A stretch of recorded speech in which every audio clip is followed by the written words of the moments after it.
Good afternoon. We are learning Hilchos Brochos, and welcome to segment 5. We will learn a little bit about having kavanah, proper intention, when we say Brochos today, and hopefully in the coming segments we'll learn more about the specific details of which Brochos are supposed to be made for which foods. Today we're going to focus on having kavanah, having intention, and being mindful of what we're saying. So Hashem's name may not be recited as it is written. It is written Yud K Vav K. That's a Yud and a Hey and a Vav and a Hey. And this name signifies that He was, God was, and is, and will always be. However, it is recited Ado and Noi, meaning both of those together, which signifies master of all. That's the way one recites the blessing. Baruch atah Hashem, you say Adoi, and then you say Noi together. Adoi and then Noi. Many poskim rule that upon saying this name of Hashem, one must be mindful of both meanings of His name. So when you say this word, you need to have in mind that He was and He is and He will always be, meaning because Adonai, Shem Adonai, is a replacement for Yud Kei Vav Kei, because we're not allowed to pronounce it. So therefore you have to have in mind the meaning of Yud Kei Vav Kei as well. And also the fact that Hashem is the master of all, which is the meaning of Shem Adonai, like Adon, Hashem is the master. Some places can rule that it is sufficient to have in mind master of all, that's enough. You don't necessarily have to have the first intention, which corresponds to the name Yud Kei Vav Kei, which is that Hashem was and is and will be. What about making the bracha in your mind? Does it have to be something that you say that you could hear, that should be audible? Or is it okay if it's simply uttered in one's mind, you've kind of articulated it to yourself in your mind? A bracha must be recited loud enough so that one hears himself say the entire bracha. B'di'evet, if a bracha was whispered so quietly that he could not hear it, as long as the words were actually recited, it is valid. So that's post facto. If you just recited it quietly enough that even you can hear it, then it is valid, but that's all b'di'evet, that's all post facto.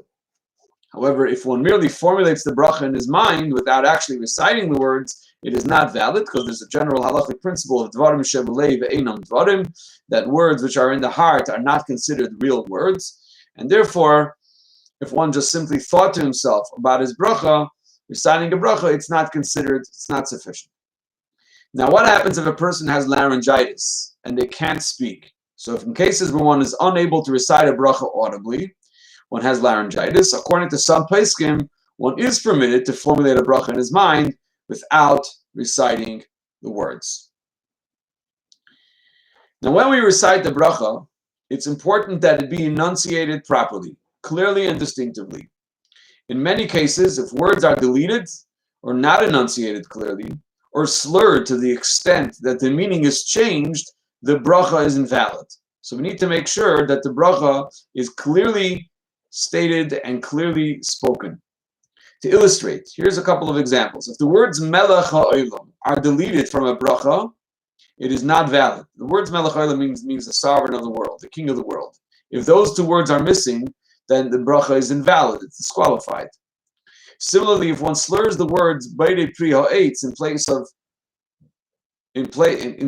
says Bay Pri Ha'etz instead of Bayrei Pri Ha'etz,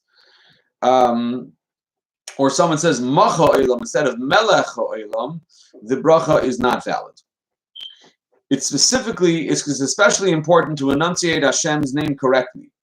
Many people incorrectly pronounce Adonai when saying a bracha quickly. The correct pronunciation is Adonai with the accent on the third syllable, Noi. Okay, what about the language that one uses in order to be able to make a bracha? So it is preferable to recite a bracha in Hebrew. That's the ideal way to recite a bracha. Ideally, persons who do not understand Hebrew should endeavor to learn the meaning of the Hebrew text so that they may recite the bracha in its ideal form. Because otherwise, according to some, they may not recite the bracha in Hebrew. Let's understand the meaning.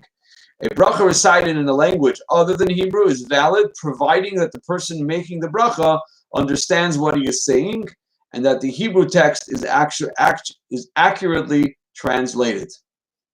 A bracha in Hebrew by one who does not understand the meaning of the text is nevertheless valid. So as long as it's in Hebrew, then even if you don't understand the meaning of the bracha is nevertheless valid.